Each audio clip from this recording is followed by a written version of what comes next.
सभी को मेरा सादर जय जिनेंद्र। माया कषाय का वर्णन चल रहा है, उसी को आगे बढ़ाते हुए शुरू करते हैं। अभी तक मैंने जो भी बताया, मायाचार का स्वरूप, मायाचार के परिणाम किस किस तरह के होते हैं, उन परिणामों के फलस्वरूप कैसा कैसा कार्य दिखाई देता है, कैसे कैसे उसके फल हमें दिखाई देते हैं बाहर में, आदि आदि प्रकार का जो भी मैंने वर्णन किया अब तक 2 वीडियोस में, उन सबको आप ख्याल में लीजिएगा। बार बार रिपीट करना तो संभव नहीं है। तो इस प्रकार कहा मैंने जो था वो ये था सार कि जो छल कपट करके मन में कुछ बाहर में कुछ दिखाते हुए अपना कार्य साधते हैं और अपने को वह इस प्रकार के व्यवहार वाले अन्य जनों को चतुर मानते हैं। इस प्रकार के मायाचारी परिणामों में ही जो जीवन बिता देते हैं, वे सब दुर्गति के पात्र होते हैं, नीच गोत्र के भाजी बनते हैं। माया कषाय जो है अनेक भवों का सर्जन करने वाली है। अनेक भव भोगने पड़ेंगे इस एक माया कषाय के परिणाम से, क्योंकि एक जो बीज होता है ना, एक फल का भी जो एक बीज होता है, उसमें कितने फल और कितने पेड़ देने की सामर्थ्य होती है। एक बीज को बो दो तो एक पेड़ बन जाता है, फिर उस एक पेड़ पर कितने फल लगते हैं और एक एक फल में कितने कितने बीज होते हैं। तो वो फिर से उन एक बीजों को बोया जाए तो कितने कितने पेड़ बन जाएंगे। मतलब एक बीज बोने पर अनंत उसमें कितने अनेक अनेक बीज पैदा करता है वो। तो अनेक बीज पैदा करना मतलब अनेक फल पैदा करना। बिल्कुल इसी प्रकार हमारे परिणाम जो हैं वो हमारे भवों के बीज हैं। एक परिणाम से एक ही फल नहीं मिलता है, ये कहना है मुझे यहाँ पर। एक परिणाम एक बीज है तो उस बीज से पूरा पेड़ खड़ा होगा।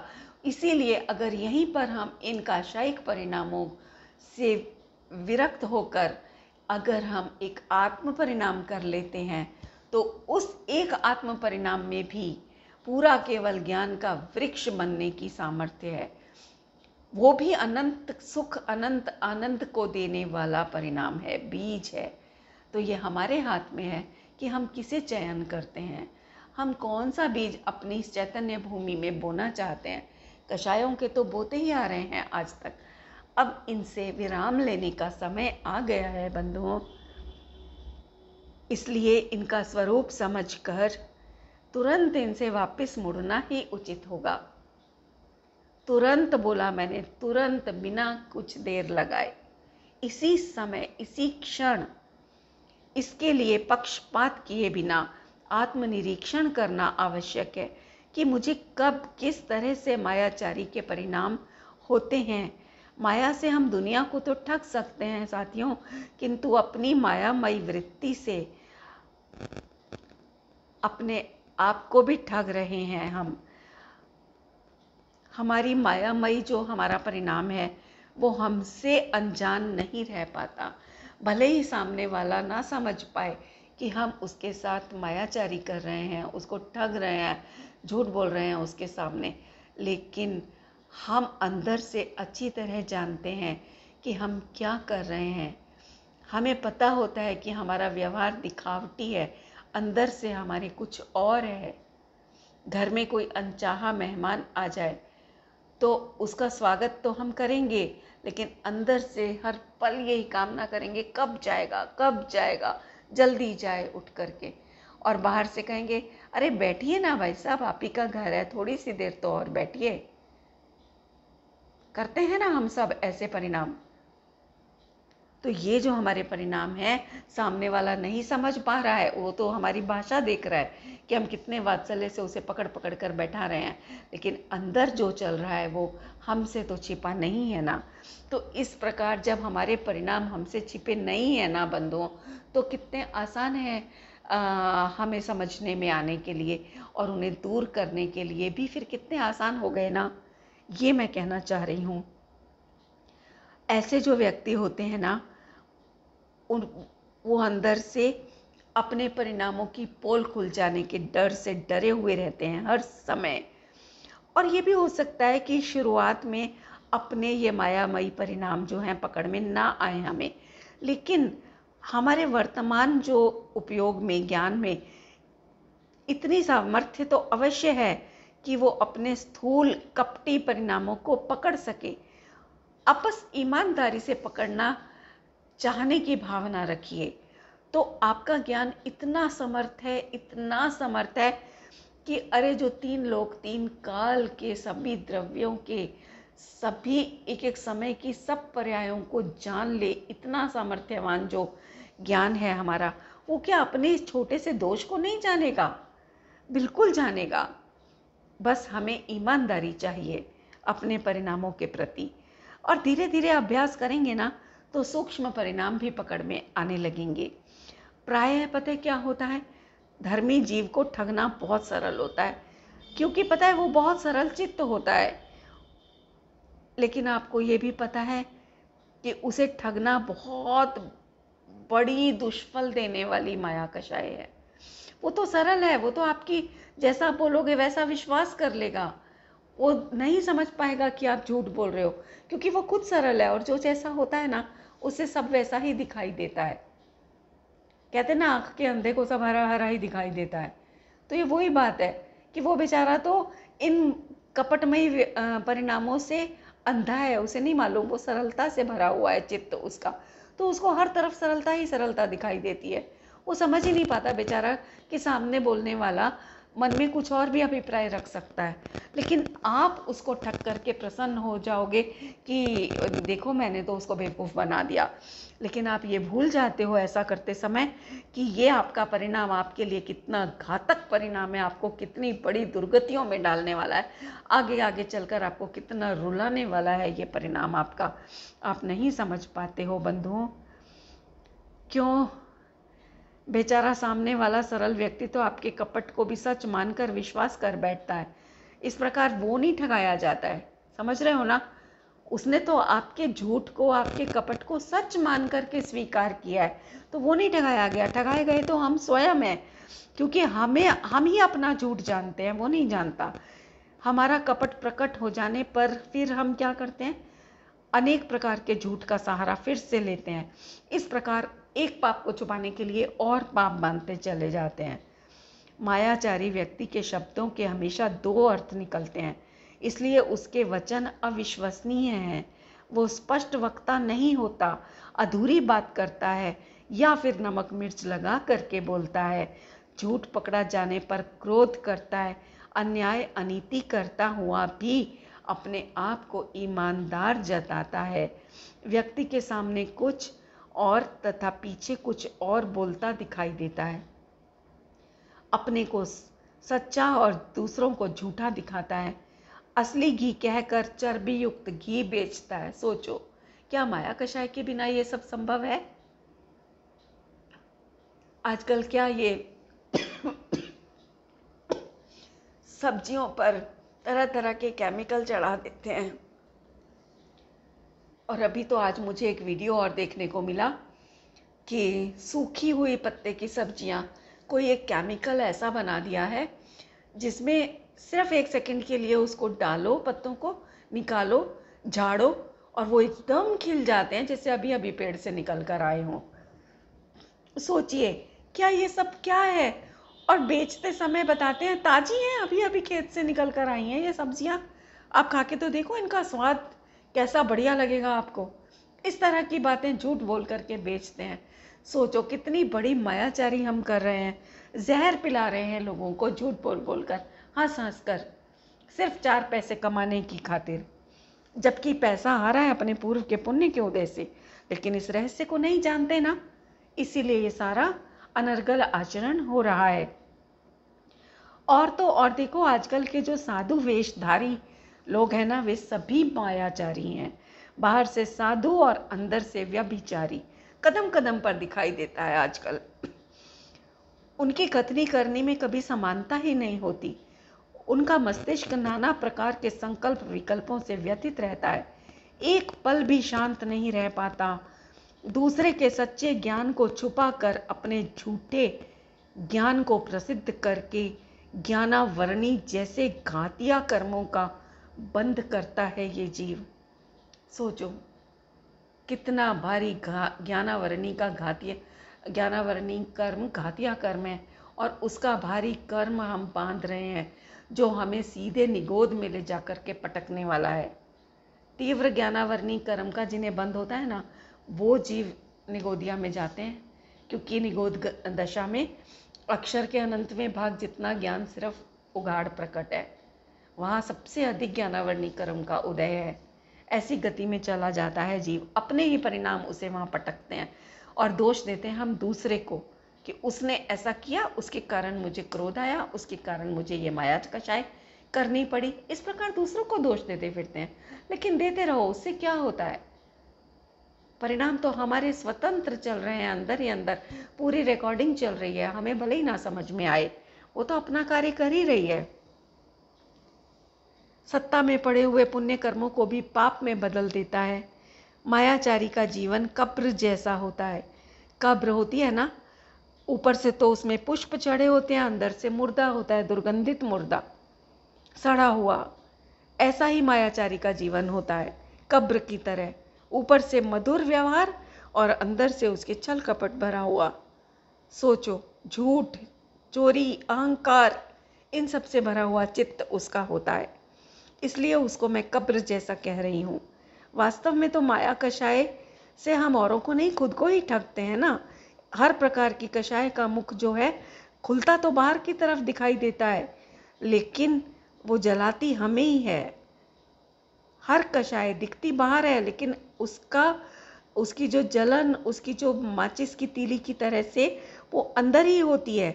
उसकी जो तीली की लौ होती है ना, वो बाहर होने पर भी, जैसे हमारे ही हाथ में है ना तीली, तो जैसे जैसे वो बुझती जाएगी तो हमारी ही तरफ तो बढ़ती जा रही है ना, हमारा ही तो हाथ जलाएगी।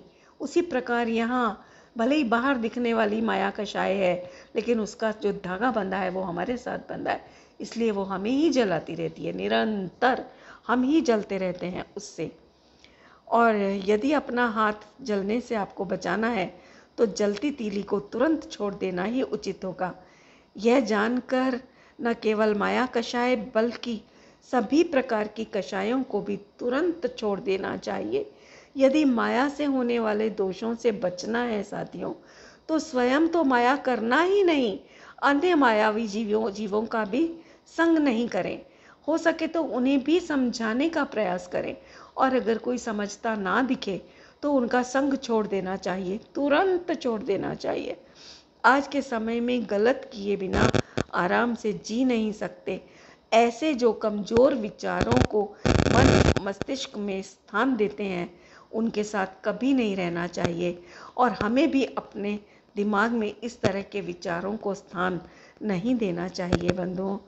इसके दोषों का बारंबार विचार करना, कपट से किसी का धन या मानहानि किया हो तो भूल सुधार करके शेष जीवन ईमानदारी और सरलता से जीना अभी से स्टार्ट कर देना चाहिए। देखो, अभी तो मैंने माया कषाय का बहुत स्थूल कथन किया है, सूक्ष्म स्वरूप वर्णन करने में मेरी बुद्धि अभी तो असमर्थ है। आप हो सके तो आगम में और पढ़िएगा। स्थूल मैंने कहा, आप उसको सूक्ष्म पर लेके जाइए, और हो सके तो मुझे भी परिचय कराइए स्थूल माया कषाय के परिणामों से। ये माया कषाय है ना, ये क्रोध और मान से भी अधिक सूक्ष्म है। इसके रहते जीव निरंतर भट्टी की तरह जलता रहता है, जैसे भट्टी में फेंक दिया हो किसी को, जलता रहता है, जलता रहता है। इसीलिए इसे शल्य कहा है, माया शल्य। सोचो, माया शल्य कितनी भारी। शल्य जनरली, एक लौकिक दृष्टांत बताऊं तो जैसे कैक्टस का कांटा होता है ना, उसकी तरह से होता है, उसको शल्य कहते हैं। मोटे कांटे को शल्य कभी नहीं कहते, क्योंकि मोटा कांटा ऊपर ऊपर लगता है, वो गहराई तक नहीं जा पाता है, तो उसको खींच करके निकाला भी जा सकता है।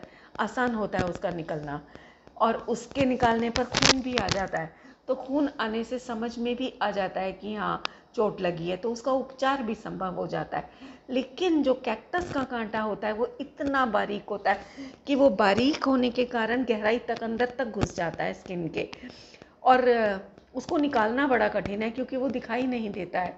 मुझे याद है मेरी बड़ी वाली बेटी जब छोटी होती थी तो मेरे घर में कैक्टस का मुझे काफ़ी शौक था, तो मैंने काफ़ी कैक्टस लगाए हुए थे अपने घर में बाहर आंगन में। तो वो एक बार खेलते खेलते पता नहीं कैसे उस कैक्टस पे गिर गई, उसकी बॉडी में बहुत बुरी तरह वो कैक्टस घुस गए कांटे, और निकालना बड़ा मुश्किल हुआ। वो तड़प रही थी बेचारी, मैंने किस तरह से उसके कांटे निकाले, किस तरह से उसको दर्द से मुक्ति दिलाई, मुझे अब पूरा याद भी नहीं है। लेकिन मैंने उसके बाद से अब तो मैं कोई ऐसे फूल पत्ते कांटे सारे शौक मेरे ख़त्म हो गए।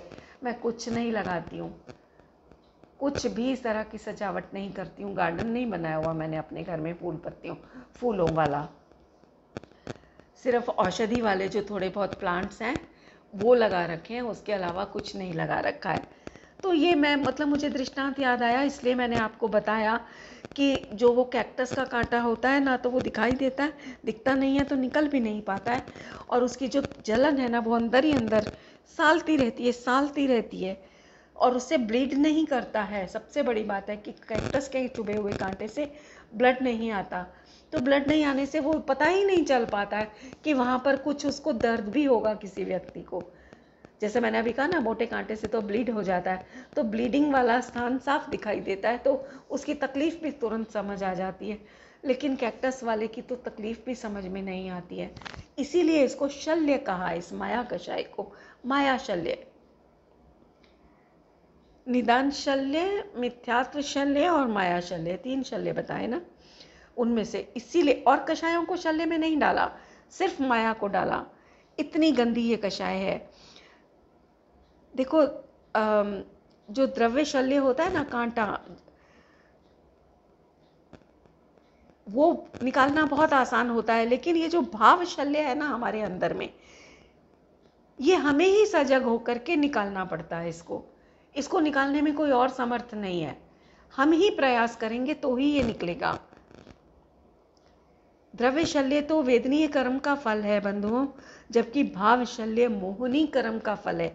अब आप सोच लो, अगर आपको कर्मों से छूटना है, अनंत सुख पाना है, अपने सम्यक दर्शन की प्राप्ति करनी है, तो आपको मोहनी कर्म से लड़ाई लड़नी होगी, क्योंकि मोहनी कर्म ही सम्यक्त्व का घातक कर्म है, वेदनीय नहीं है। वेदनीय तो अघातीय कर्म में जाता है। और एक चीज़ और, वेदनीय कर्म भी तभी फल देने में समर्थ है, पीड़ित करने में तभी समर्थ है, जब मोहनी कर्म हमारे साथ में लगा हुआ है। जब तक मोह कर्म का हम संग करते हैं, उसका उदय आता है, तो ही वेदनीय कर्म फल देने में समर्थ हो पाता है। अन्यथा मोहनी कर्म के अभाव में वेदनीय कर्म की ताकत ही नहीं है कि वो हमें फल दे सके। केवली को देखो ना, केवली को मोहनी कर्म का अभाव हो गया, 4 घातियाँ का, लेकिन वेदनीय कर्म तो उन्हें भी बाकी है, 4 घातियाँ बाकी है ना, तो उन्हें कहाँ सुख दुख है बाहरी, कोई फर्क नहीं पड़ता, क्योंकि मोहनी नहीं है। वेदनीय कर्म का उदय है, भले ही वो एक समय का है, लेकिन है, और वो उन्हें दुखी करने में समर्थ नहीं है, क्योंकि मोहनी कर्म नहीं है। मुनिराज भी जैसे जैसे मोहनी कर्म का अभाव होता जाता है, वो धीरे धीरे सब प्रकार के वेदनीय कर्मों से के फलों से निर्मुक्त होते चले जाते हैं, उन्हें कोई कर्म का फल प्रभावित नहीं कर पाता है। तो ये मैं कह रही थी कि अगर आपको चिंता करनी है तो भाव शल्य की करो, ठीक है। द्रव्य शल्य की परवाह करने की जरूरत नहीं है, वो अपने आप हट जाएगा। इसलिए इस भाव शल्य को त्याग कर सरलता धारण करो। जैसा है वैसा ही कहना, जैसा अभिप्राय है वैसा ही कहना और करना सरलता है। संक्षेप में मैं कहूँगी कि अंतरंग और बाह्य क्रिया में फर्क ना होना, उसका ही नाम सरलता है। इसके रहते ही रौद्र और आर्त ध्यान टलकर धर्म ध्यान हो सकता है। इसके रहते मतलब सरलता के, आर्जव गुण के। आर्जव को धर्म कहा है, गुण भी नहीं, धर्म है ये वस्तु का, हमारा धर्म है। तो इसके रहने पर ही आर्त और रौद्र ध्यान टल सकते हैं, अन्यथा नहीं टल सकते। और इनके टले बिना धर्म ध्यान की उत्पत्ति भी संभव नहीं है। क्रोधमय प्रवृत्ति के अभाव में तो जीव मायाचारी हो भी सकता है, नहीं भी हो सकता, किंतु माया का जो त्यागी है ना, वो तो सर्व ही कषायों का त्यागी हो जाता है। मायाचारी ही नहीं रही अंदर तो क्या क्रोध करेगा, क्या मान करेगा, कुछ भी नहीं करेगा। वो सरल हो जाएगा, बिल्कुल एक सीधी रस्सी की तरह। रस्सी में जितने बल पड़े थे ना, वो सब निकल गए। सीधी रस्सी को किसी भी शेप में बुनना कितना आसान होता है ना।